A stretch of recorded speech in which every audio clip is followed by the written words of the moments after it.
For a while, police thought it was the boyfriend, because that's obvious. But it turns out it would end up being way more random than that. Hello, true crimeers. This is the case of Nannette Krenzel. Viewer discretion is advised.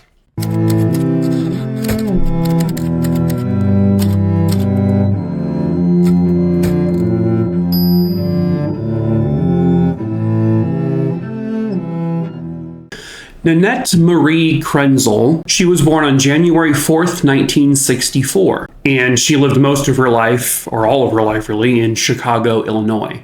By 1995, she is 31 years old. She is working as a secretary, and she has 2 children. She had an 8-year-old and a 10-year-old. From what I understand, both of the children lived, I guess, permanently with their dad, and Nannette would see the kids on the weekends. At the time of this story, Nannette is dating someone. His name is Jacob, and the two of them actually live together in an apartment in Chicago. On the night of May 12th, 1995, Nannette's boyfriend, Jacob, would go to, I guess, a local sports bar named Fuller's Tavern. He went there with some friends and family to watch a basketball game. At approximately 9:30 p.m., Nannette ends up joining them at Fuller's. But allegedly, at some point, Nannette and Jacob got into a screaming fight, and they argued pretty loudly. And then the argument went from inside the bar, they went outside in the front of the bar. And apparently, at the end of this argument, Jacob told Nannette, "Hey, our relationship's over. It's done. We're breaking up." I guess this wasn't something totally uncommon for either of them to spurt out during a fight. But I guess a few minutes later, Jacob said, "You know what, I'm just going to leave myself." But then he couldn't because his brother's vehicle was blocking him from being able to drive his car away.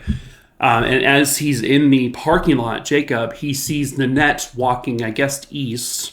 And I guess it was down some alleyway. And that will be the last time that Jacob ever saw Nannette again. He fully expected her to arrive back at the apartment they shared later that night. Maybe they would cool off, apologize, who knows, but that never happened. But, he goes to bed thinking as she's just with a friend, or maybe she's at a family member's house, she'll call me in the morning, she'll be back in the morning. That didn't happen either. So Jacob starts calling around to all the people, he knows in her life, and none of them say they've seen her either. She didn't go to any of their homes. She didn't call any of them to vent or anything like that. So Jacob, he takes it on himself to actually report Nannette missing. Once he basically does the legwork to realize she is nowhere and no one has seen her. The last time he saw her, she's walking down this alleyway in the very late hours of the evening. And so, yeah, he reports her missing. The next day was Mother's Day. And there was an individual who was driving through Pleasant Prairie. And that is actually in Wisconsin. And right off the road, I guess it's like a highway, I think, there is this guardrail. And then as this person is driving, they see kind of just feet past the guardrail, it looks like someone laying in the grass, which was unusual because you don't typically see that. So they stopped their car and they looked, and to their horror, it wasn't just a person lying down sleeping or resting. It was a body. This person was definitely very deceased. So they rushed to get police to come, and police arrived at the scene. And sure enough, this is the body of a nude female. And this is right off the Wisconsin-Illinois border. So whoever did this either killed her across state lines or killed her in Illinois, but then moved her body across state lines. Because the body would be identified after police reached out to Jacob because he had just filed a missing persons report. And so I guess they had him come out to the scene, and he positively identified the body as that of 31-year-old Nannette Krenzel.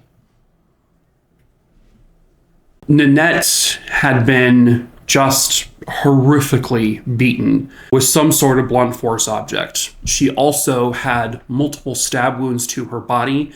She had a cut across her neck that was so deep, they said that whoever did this nearly decapitated her.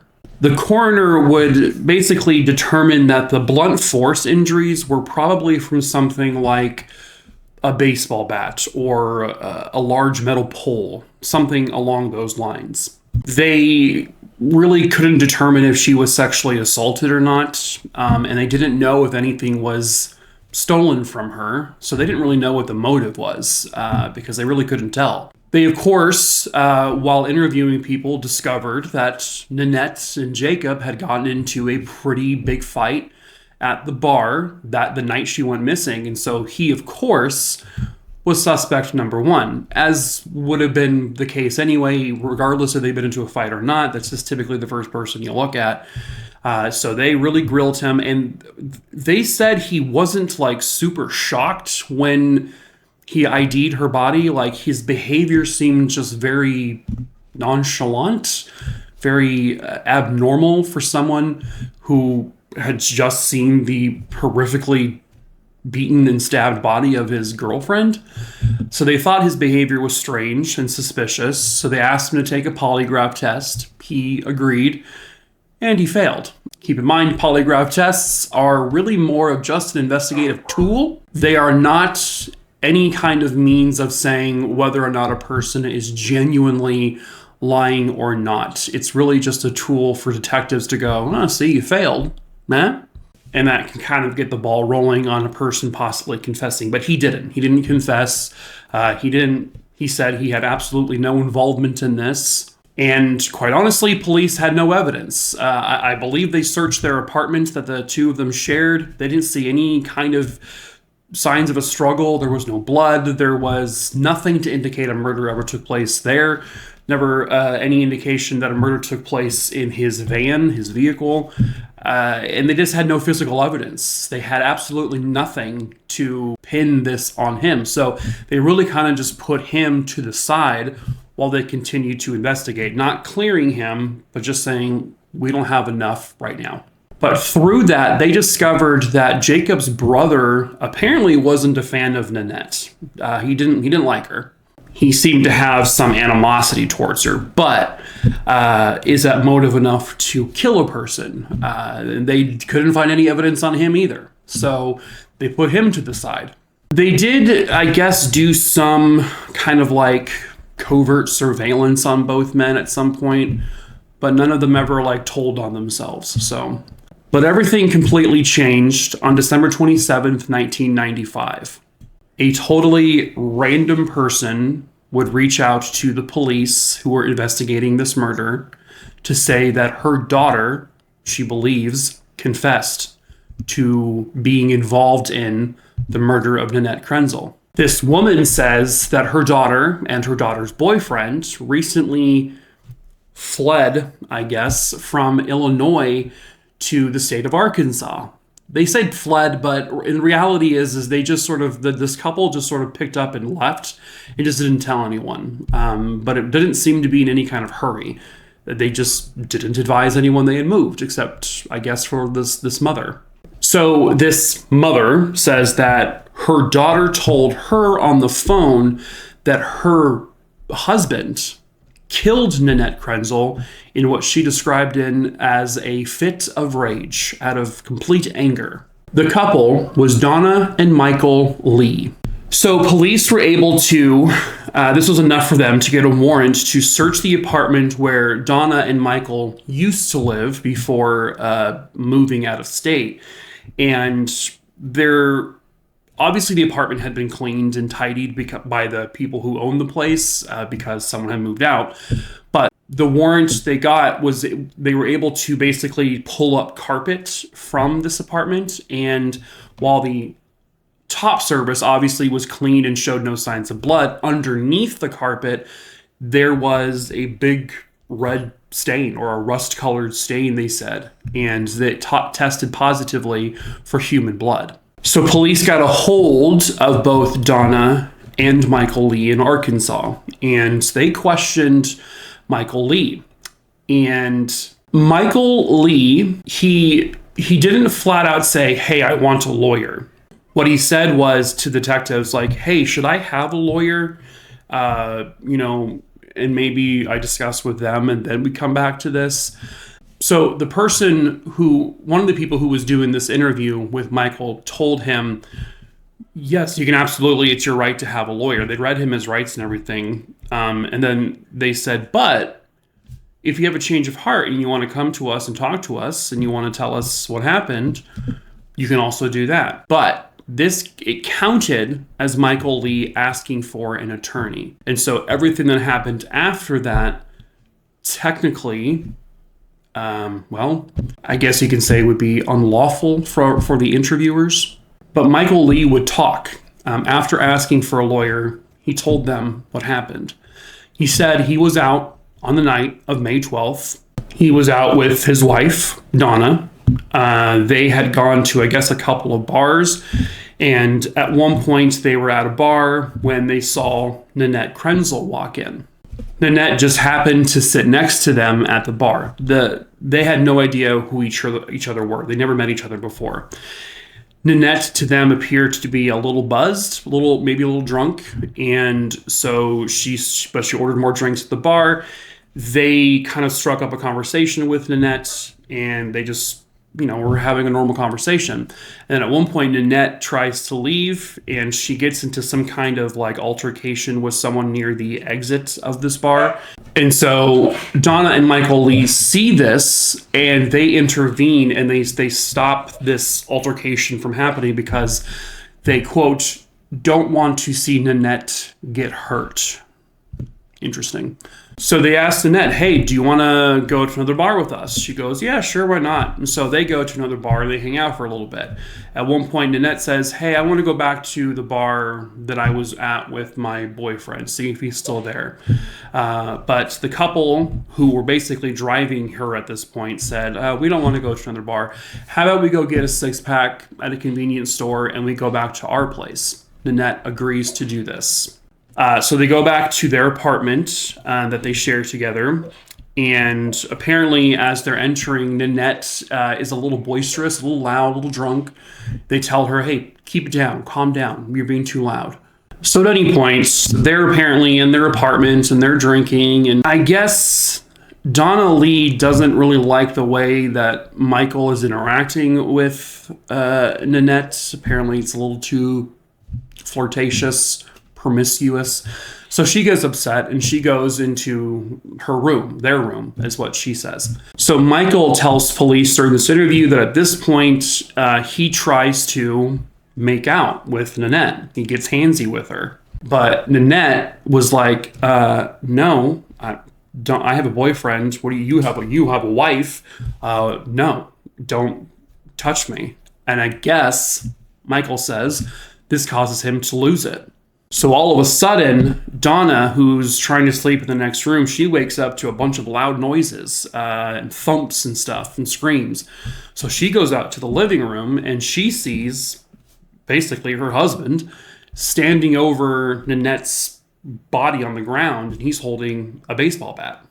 Michael then confesses that he had a pocket knife that he always had on him and he had taken it out. And he started to stab Nannette. He stabbed her over 40 times and slit her throat. Donna was like, what the did you just do? And so basically she has no choice now. She's involved in this because, she may get arrested for this. So basically Michael and Donna take Nannette, they roll her up in some carpet. They throw her into their vehicle. They take her across state lines to Wisconsin, and they dump her in a field where she is then found a day or so later. So, Michael Lee is arrested and charged with first-degree murder. And here's the kicker. Michael's defense lawyer discovered that Michael had asked, technically, for an attorney before he confessed. Not only did he give a verbal confession, but he wrote out his confession everything. But the defense team was like, he asked for a lawyer and you still allowed him to confess. So they took that to the courts. The courts agreed with the defense saying, you can't use any of his confession now. His confession is now completely erased from this entire thing because he did ask for a lawyer and yet you still allowed him to confess. I can't imagine being a defense attorney who knows that your client confessed to a brutal murder. Basically, you know he did it, but you're like, yeah, but he asked for a lawyer, so she can't go to jail. Can't go to jail. Sorry. You did a no-no, detectives. Can you imagine that? Like being that person? Like, you know your guy did it, but you're like trying to still let him walk free because of that? Like, ugh. So the prosecution with detectives, they didn't have much. They did have the blood found in their old apartment, but which they were able to eventually say was Nannette's blood, but that didn't tell them who actually committed the murder. They did find the pocket knife, the fold-out knife that Michael always had on him. They found it, they tested it, but it didn't have any signs of blood because obviously it had been probably washed a bunch of times. So there was no physical evidence on the knife. They did find a baseball bat in their possession, but again, it didn't have any physical traces of evidence on it. So they couldn't say that was used. They were pretty confident that the knife and the bat were used, but they didn't have any blood on them. They did discover that before all of this, Michael had actually beaten Donna with that same baseball bat sometime prior. That it was such a large altercation because Donna's father also lives in the same apartment building that it was so loud that in a different apartment he heard it. He rushed out to see what the hell was happening. Michael attacked him with the bat, put Donna's father in the hospital. For whatever reason, police didn't file a report on this attack. And so Michael was just out there walking around free as a bird. And Donna, being kind of the victim, or at least what police said, a victim of a domestic abuse, it's kind of hard to leave those situations. And so she stayed with them. The prosecution was hopeful that Donna would be their key evidence because that Michael's confession is now thrown out, that they can convince her to testify against him. And thankfully, she does agree. She says, yeah, I'll testify against him about what I saw. When Donna testified at Michael's murder trial, she was a little more than forthcoming. Apparently, what actually happened was that Michael and Donna, who had just gotten back together, basically the night of the murder, they reconnected that night. They had in the past gone to bars to pick up women to bring back to their place to have sex with, a threesome with. This was common for them, and sometimes they hurt the women that they picked up. Not obviously murdered, but they, hurt them a little bit. So that's exactly what they were doing that night. They were actually just kind of out there looking for a person to be involved in this threesome. So eventually they come across Nannette. They, through circumstances, get her back to their apartment, which they now, I guess, were sharing again that night.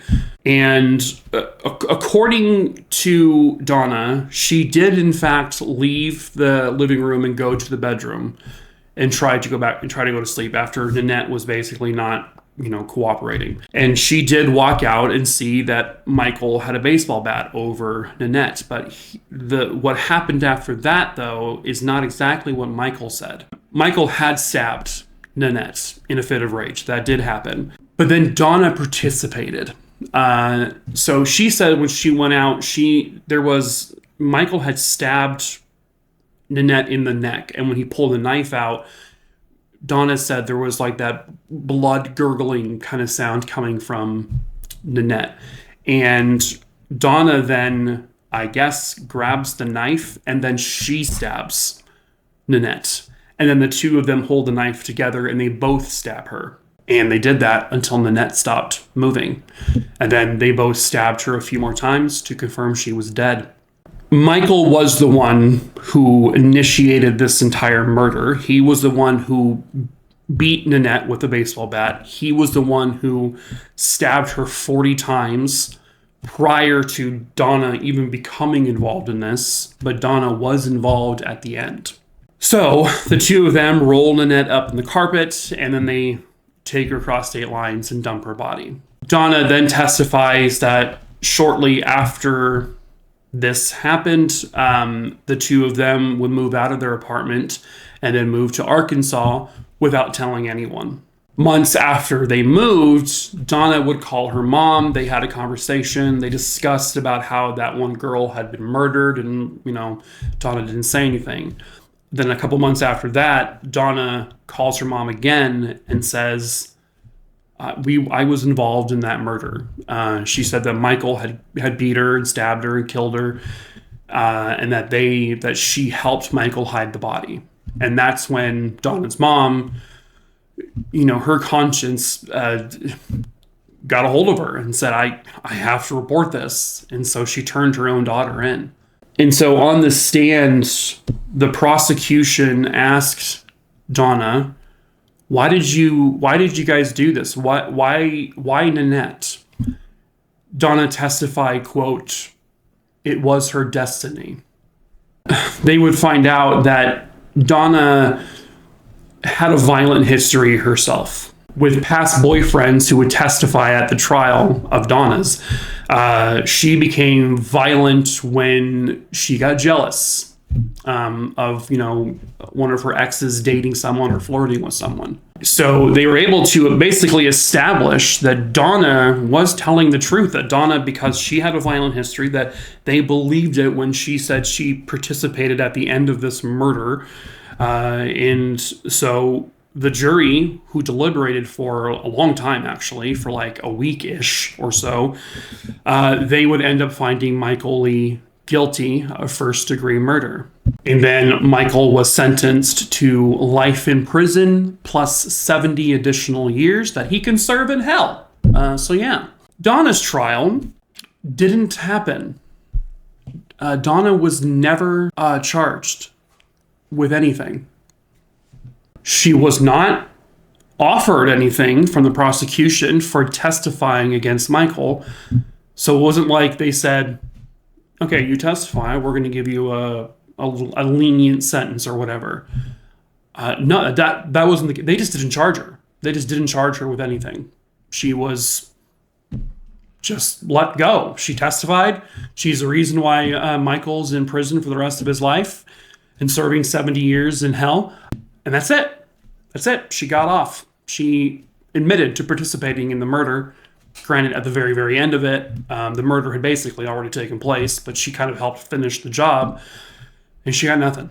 Not even a slap on the wrist. To a degree, though, Nannette Krenzel, she got justice because the person who really committed this murder, the main culprit, will never be able to hurt anyone again. But it is unfortunate that a person who has a violent history, who has a history of jealousy, who admitted on the stand in a court trial that she participated, it's unfortunate that she didn't get anything against her. So is it really full justice? Probably not. And it probably never will be. At least Nannette Krenzel can rest peacefully somewhat that the man who truly hurt her, the man who truly killed her, will never be able to do that again to another person. So hopefully Nannette Krenzel is resting in peace. But that is it for this case. True crime, Maroony Dooney Dingleberry Dongs. That's so gross. Anyway, if you have just tripped, fallen, and stumbled your way into this video, hello, I'm Mike. I tell true crime stories here on YouTube and also over on TikTok. So please feel free to subscribe to me. What's with the head tilts? It's kind of weird. Please feel free to subscribe to me here on YouTube and give this video a like. And also follow me on TikTok if you want to. The link to my TikTok is in the link tree in the description of this video below. So feel free to do that and follow my other socials and whatnot. And yeah, so that's it for this video. So we will see you for the next video. True crime, Rooney Dooney Dingleberry Dongs. I should put that on a shirt. Dingleberry Dongs. No, I shouldn't. That would be stupid. Anyway, okay. Bye. Bye. Bye. Bye. Bye. Bye. No, Mike, you're not. You're not a boy band. I know. If you're new, I don't know how to end my videos ever, so it's usually really awkward at the end of the videos. I am the mother of dragons, by the way, just so you're wondering in the background. Reincarnated mother of dragons. Dracaris.